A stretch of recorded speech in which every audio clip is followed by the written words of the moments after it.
Hey there, beautiful souls. Welcome back to our safe space for healing and for growth. Now, my name is Doug Wymack and I'm a therapist specializing in helping clients to heal from narcissistic abuse and related symptoms. Now, today we're going to dive deep into a topic that's near and dear to my heart, and that is recognizing the signs of narcissism. Because narcissism isn't just about the occasional selfie or a bit of self-love every now and again. It's such a complex trait that it can wreak havoc on our relationships, on our self-esteem. So let's unpack these 11 signs of narcissism, including one at the end that you probably don't even realize is a sign at all. So number one, grandiosity. Now this is someone who struts into a room like they're the main character in a movie, like they're Brad Pitt. And they're like, yeah, this is me. Now that is grandiosity in action. They'll brag about every little thing, every little achievement that they get, they'll tell you about, no matter how insignificant. And this is just because they can, just because they want to bask in the spotlight a little longer. They'll just tell you how amazing they are all the time. Number two, lack of empathy. Imagine pouring your heart out to someone, hoping for a shed of understanding, only to be met with this blank stare or a dismissive wave. Now that's what it feels like when the narcissist lacks empathy, because empathy takes that back seat and we end up giving ourselves to this narcissist and they're smiling but their eyes are just glaring over, and that is one of the most painful things, because they're just getting information about us rather than learning about us because they care about us. Someone with a sense of entitlement. So picture for a minute someone expecting the world just to revolve around them, someone who demands this special attention, who's not able to see that they're just as special as everyone else. That's why I wrote my book, Screw Being Special, because we don't need to be special in this world. Everyone is special. Narcissists aren't extra special. They think that they're owed something. They think that they should deserve the best of everything. And the reason they do is because they don't feel like they're enough inside. They don't think that they should have to lift a finger to help you. You should always help them. Which brings us on to the next one, which is manipulation. Now, manipulative behavior is, it's a bit like a skilled puppeteer. They're pulling all the strings behind the scenes, manipulating emotions, manipulating situations, manipulating everyone around them. It's like they're pawns in a game of chess because they want to achieve their own agenda. And they'll twist your words, they'll distort reality, and they'll even play mind games without a second thought, because to them it doesn't matter. Which brings us to the next one, admiration. Narcissists, they need admiration. We all love a compliment, right? But now and again, it's okay to not get a compliment. So imagine now a narcissist. To them, compliments are their supply. It's like their oxygen. These individuals, these narcissists, they crave constant validation and they keep constant praise. When they're not getting that, they're unhappy, so they become unsatisfied.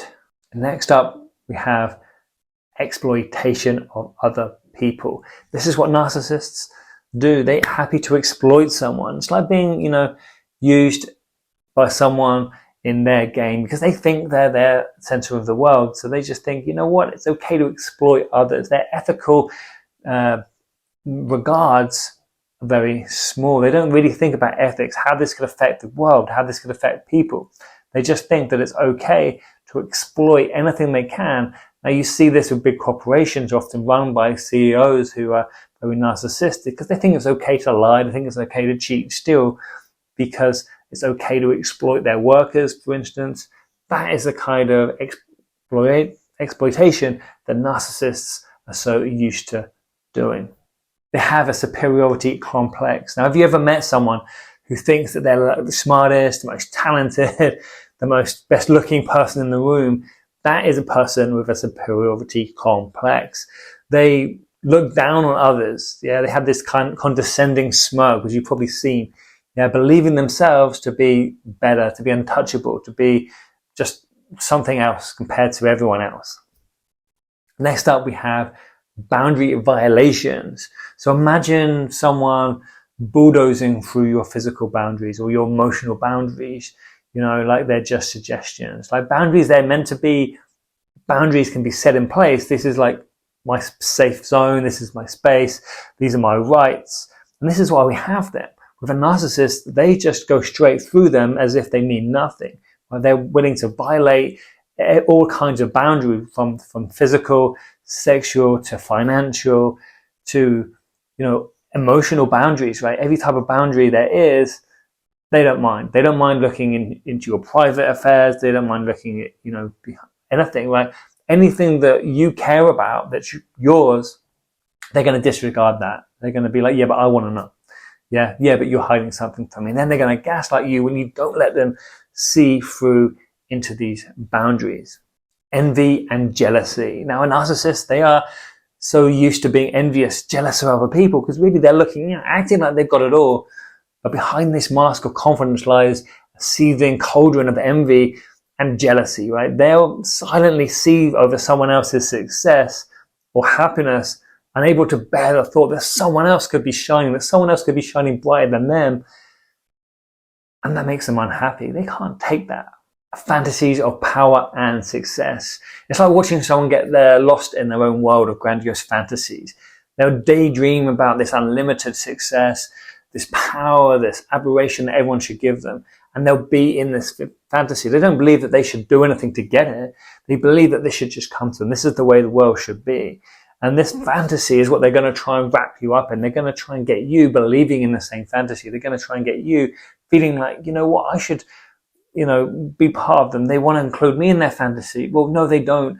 The only part they want to include you in, they want you to do something for them. If that is their fantasy, to be served, waited on hand and foot, to make them feel special. And if you can do that, then you're in. Be overconfident. The narcissist will act like they're the most confident person in the room, but this overconfidence is them overcompensating for something that they haven't got, and that is this internal belief about who they are inside, this internal values about, I'm the type of person who has some strengths. They don't know what they are. They just think that, I've got to tell the world that I'm strong, because this is their defense mechanism. Their confidence, it shines through because it's pretend, because it's fake, because it's stuck on the outside. The reality is, if you go deep inside, there's a whole lot of confidence lacking. So remember, beautiful people with beautiful souls, recognizing these signs is your first step towards healing and reclaiming that power that you have deep inside you. Now, if you're ready to rewrite your story and embark on a journey of self-discovery, then our Rise and Reinvent program is here for you. So just follow the link in the bio and learn more about it. Can't wait to see you there. Please, stay safe.